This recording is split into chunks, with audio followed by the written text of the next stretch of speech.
Bonsoir. Oui, bonsoir Guéridon. Bonsoir. Voilà, attendez, un petit problème avec le... Oui, bonsoir tout le monde, ça va? Oui. Ouais, nickel. Ok. Moi, je voulais parler d'une émission que j'ai vue il y a pas longtemps là. Et ils avaient créé un mini robot de de quelques grammes qui peut tirer en fait 100 fois son poids. Donc on voit le petit robot là de la taille de de la taille d'une souris. Il tire une tasse comme ça, tout normal. Ah ouais.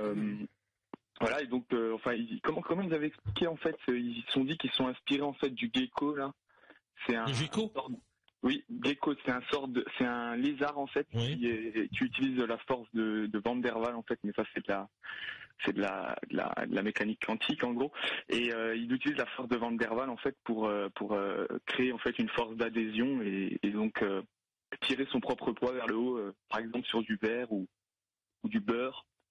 Ah oui. Oui, c'est ça. Merci. On n'est pas idiot et on a de la mémoire. Hein, donc les mots que tu places dans ta conversation, on les reconnaît. Hein, on n'est pas totalement idiot. Hein. On n'est pas sénile encore. Enfin, en ce qui me concerne, pour Billy, il est loin d'être sénile. Puisqu'à 20 ans, on n'est pas encore. On est loin de la sénilité. Ah, c'est sûr, on n'est pas à ce stade-là. Quoique, à certains moments, quand je le regarde, bon. Tu te poses toi aussi. Je me pose quelques questions aussi. Hein. Tu te tais. Sinon, tu sors. Oubliez les prénoms. Si Alphonse au 01 34 12 12 22. Bonsoir. Salut Alphonse. Bonsoir tout le monde. Bonsoir. Bonsoir à l'invité, c'est Billy je crois. Ouais, c'est bien ça. Oui, à Gérard et à John. C'est ça. Oui, tout à fait. Alors moi je m'inscris en faux complètement par rapport à ce qu'a dit John. J'ai envoyé un message tout à l'heure que tu as lu, Guéridon, c'était pas une blague, j'ai vraiment travaillé dans les maisons de retraite, dans tous les petits boulots qu'on peut faire quand on est étudiant, tous ces petits boulots qui se robotisent un peu.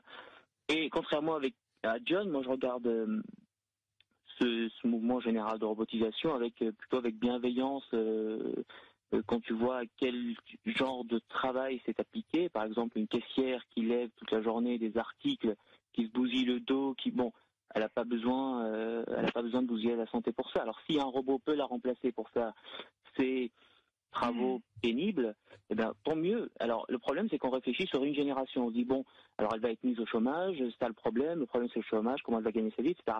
Et je pense qu'il faut réfléchir sur plusieurs générations, ce que ça va donner plus tard. Par exemple, j'ai bossé dans la restauration rapide aussi, et dans les frigos vous avez des robots qui détectent les mouches qui peuvent avoir alors au lieu d'avoir quelqu'un qui se gèle dans un frigo énorme, et bien vous avez un robot qui fait ce travail-là, qui détecte les mouches sur les steaks, sur les cadavres, etc. Bon. Est-ce qu'il a été mis au point un robot qui détecte une mouche qui a été sur un cadavre en campagne et qui rentre dans les maisons, qui va sur du pain ou du beurre? Je vois pas où est l'interlocuteur. Et par exemple pour les paysans, il y a, je sais pas. Alors s'il y a déjà des mouches dans les chambres froides, dans les trucs de restaurant, ça veut dire qu'ils sont pas trop emballés. La marchandise, j'aurais pas confiance du tout. Hein. Ah, c'est sûr, ça c'est. Si les mouches sont déjà sur la viande elle-même. Non, mais les services sanitaires. En plus, dans les chambres froides, les mouches ne doivent pas vivre très longtemps. Hein. Ah, c'est sûr ça. Le problème c'est qu'il y ait une mouche déjà. Alors, quoi qu'il en soit, c'est pas vraiment le débat, mais c'est pour dire que le robot est là comme supplétif de l'homme, il le remplace pas vraiment. C'est pas parce que j'étais pas d'accord avec toi qu'il faut prendre la mouche. Hein. Oh, le jeu de mots, laisse tomber. Ouais, c'est toi. Quand on fera d'aussi bon, tu pourras parler. Ah, je suis meilleur que toi. Quel vantard, et alors, pour les paysans, par exemple, John. C'est moi qui ai été le meilleur. Ah, il faut le prouver après. Alors, est-ce que... Allez, vas-y, continue. Voilà. John, est-ce que tu trouves que l'évolution par rapport aux paysans et à l'agriculture, c'est une bonne chose, que les robots soient arrivés, que les tracteurs, que les moissonneuses-batteuses, par exemple, il y a 50 ans, tu avais, je sais pas, 60% de paysans en France, enfin d'agriculteurs. Mais évidemment que je ne suis pas un ayatollah et donc non seulement il a dit tout à l'heure qu'il n'était pas un ayatollah. Hein. Oui, voilà, mais dans certains cas, il n'est pas pour l'arrivée des robots. Mais voilà. Alors dans ce cas-là précisément, s'il te plaît John, juste je termine. Dans ce cas-là, précisément, tu as 5 ou 6% de la population française qui nourrissent toute la France et qui exportent même. Alors c'est quand même c'est une belle image de l'agriculture française. Tu mets quelques robots, quelques robotos. L'image de la ville d'Émeric. Vous avez quelques blancs, non, quelques blancs, quelques white, quelques blancos. Puis tu peux nourrir tout le monde, tu peux exporter même. Ouais, mais c'est pas sur cet aspect-là. C'est pas sur cet aspect-là, à la limite, qu'il n'est pas d'accord pour l'apparition des robots. Qui peut le déranger, parce que moi, les robots, je les vois comme un supplétif de l'homme, quoi. Je les vois pas comme remplaçant l'homme en quelque manière que ce soit. Au 19e siècle, tu avais des enfants qui travaillaient à l'usine. Bon, heureusement qu'on a remplacé les enfants aujourd'hui par des robots. Les enfants, qu'est-ce qu'ils font? Ils sont pas au chômage, ils sont à l'école. Bon, bah, tant mieux, quoi. Enfin, mais moi, je ne prends pas le tracteur, par exemple, comme un robot, puisque il y a un être humain qui le pilote. Donc, et alors, dans une usine, les robots, ils font ce qu'ils veulent. On les pilote bien, on leur dit non, vous faites ça, vous faites ça. Si on les pilote par ordinateur ou avec la main humaine. Voilà. Oui. Alors, pour moi, un tracteur n'est pas un robot. Et je voulais dire à Gérard Max que une voiture n'est pas un robot. Si. Oui, parce que je vais expliquer, moi, mon idée sur le robot. Pourquoi je dis que ce sont des robots. Un robot, il se donne. Attends. Ça veut dire que ce sont des machines qui effectuent un travail à notre place. La voiture se déplace. On l'a programmé pour un travail. Il est autonome parce qu'on l'a programmé. Hein. Elle circule très vite. Il fait pas ce qu'il veut tout seul, encore. Hein. C'est pas l'intelligence artificielle. Hein. Ah, c'est sûr que là. Malheureusement, ça viendra. Le robot non plus ne le fait pas tout seul. Il y a un commanditaire. Il y a quelqu'un qui le pilote. Oui. Que ce soit une armée de robots, qu'il y en ait 1 million et qu'il y ait un seul type qui les actionne, c'est possible. Mais il y a toujours, au départ, un pilote des robots, enfin, d'une manière ou d'une autre. Le pilote dans la voiture, c'est le chauffeur.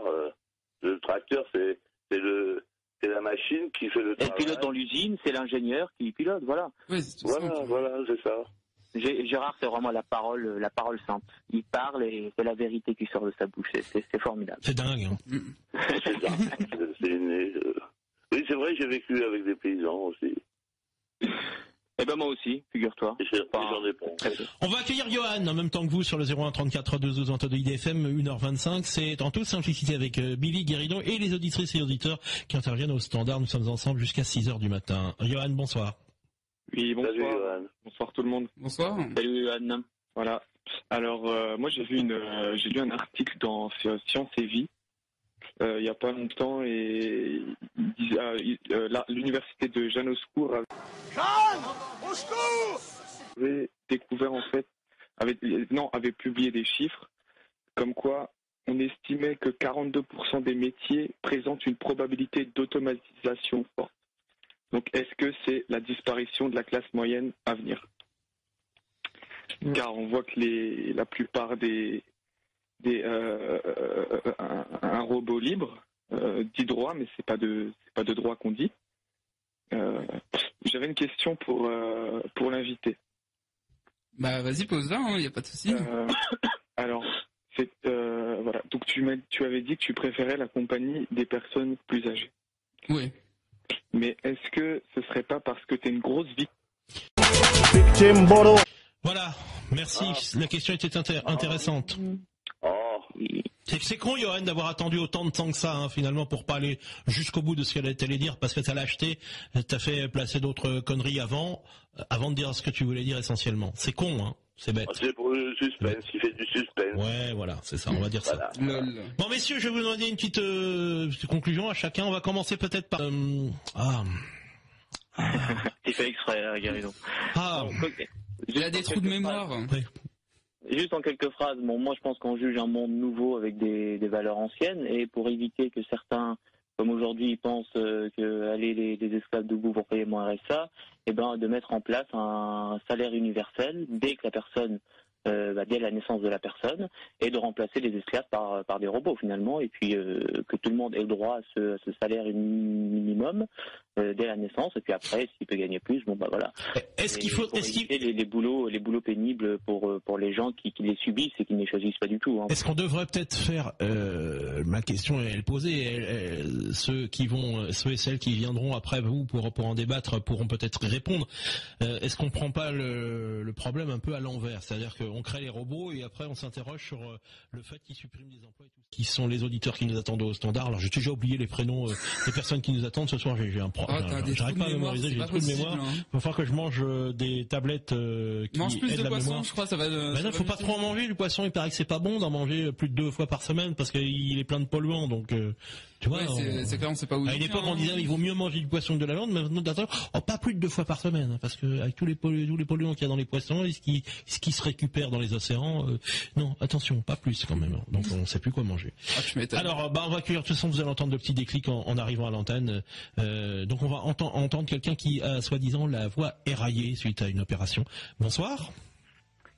Bonsoir tout le monde, bonsoir. Bonsoir. Alors ton prénom c'est, rappelle-moi. Roman. Roman.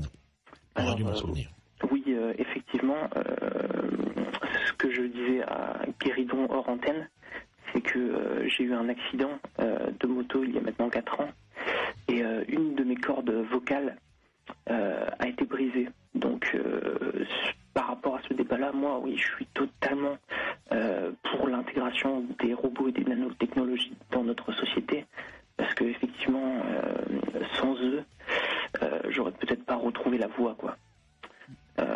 Explique-nous pourquoi tu dis ça. Alors, en fait, je suis un motard depuis ma plus tendre enfance, quoi.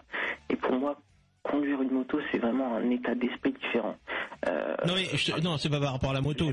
C'est par rapport à ce que la nanotechnologie a apporté par rapport à ton accident. C'est ça la question que je te pose. Je te demande pas de nous expliquer pourquoi tu aimes la moto. Ah oui. Eh bien, en fait, c'est simple. En fait, j'ai un implant qui se règle sur les fréquences de mes autres cordes vocales. J'en ai seulement une qui est cassée. Et du coup, ça vibre. Et c'est grâce à ça, ça me permet de parler, en fait. Mmh. Et donc voilà, sans les nanotechnologies, je ne serais pas capable de parler. La nanotechnologie, c'est la technologie miniaturisée. Oui, on n'est pas dans les robots, là. Bien sûr que si, c'est géré par un processeur. Ouais, enfin c'est pas ce que j'appelle le robot. Hein. Là, on ne peut qu'être d'accord avec toi quand il s'agit que ces techniques-là aident au niveau de la médecine, mais elles te remplacent pas. Au contraire, elles te redonnent éventuellement la capacité de parler, ou au moins partielle ou totale. Mais c'est pas une histoire de remplacer remplacer l'être humain par une machine automatique. Là, on n'est pas dans le débat du robot tel qu'on l'entendait. Si par exemple on commence à faire des espèces de prothèses bioniques qui gèrent elles-mêmes, par exemple elles ne sont pas contrôlées directement par l'individu, elles ont un espèce de programme et donc on peut les qualifier de robots directement. Mais c'est pas appelle ça robot si tu veux, mais ce n'est pas mon sujet. Mon sujet, c'est de dire jusqu'à quel point vous seriez prêt à accepter que les robots arrivent dans notre société. Et quand j'ai parlé des robots, j'ai dit par exemple ces machines qui remplacent les distributeurs, par exemple de billets, qui remplacent un guichetier, une guichetière et autres machines qui vont certainement supplanter le travail d'un être humain. Pas ce qui va aider la médecine, parce que ça, si ça aide la médecine, personne ne peut être contre. Bien, dans une certaine mesure, alors je suis d'accord, parce que c'est vrai que la main-d'œuvre est de plus en plus chère, mais il ne faut pas oublier que c'est des robots qui fabriquent les autres robots aussi. Vous voyez, c'est comme dirait Alain Soral. Qu'est-ce que tu nous casses les couilles avec Alain Soral? Oh là là là là là là là là, le mec. Un micro, monsieur? Non. Là, on va vous faire passer un micro, monsieur. Pour l'instant, sans micro, ça va être un petit peu compliqué. Je suis Alain Soral. J'ai fait des études supérieures. J'ai jamais insulté aucune femme dans ma vie. Le jeu du quotidien, le sioniste. Qu'est-ce qu'est Spartacus? On joue le jeu de la domination totalitaire sioniste. J'ai fait des études supérieures, j'ai écrit un livre que tout le monde peut lire, sur lequel il n'y a pas une phrase insultante, ça sort de son contexte. Et ce que je viens de dire n'avait rien d'insultant. Bon alors apparemment, je vais être obligé de faire une petite mise au point en remerciant Papy Tricot de ses déclarations la nuit dernière sur le chat, puisqu'apparemment il continue à me prendre pour un con. Eh bien voilà, je l'avais prévenu. Donc merci Papy Tricot, merci Maximilien Robespierre, alias Suck My Geek TV pour toutes les vidéos. Mais je crois qu'a priori t'as pas compris. Je pense que tu nous as pris pour une brêle et je pense que tu vas avoir de grosses surprises dans les prochaines semaines. Voilà. Donc à jouer au con, t'as voulu jouer, eh bien tu as gagné. Bravo à toi. Le soleil vient de se lever, encore une belle journée, et il va bientôt arriver la mi-ricorée. Il vient toujours au bon moment.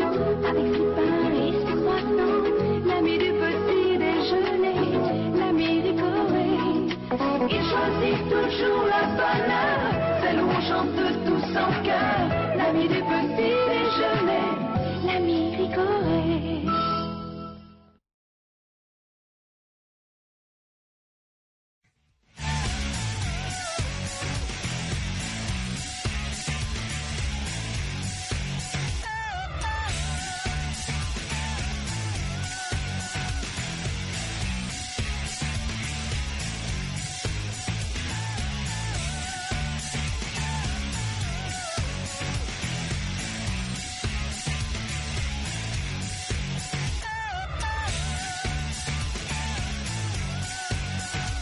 On va accueillir Quentin sur le 01 34 12 12 22. Bonsoir.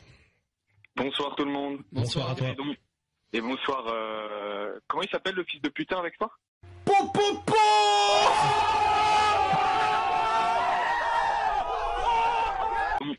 Et bonsoir, comment il s'appelle le fils de putain avec toi?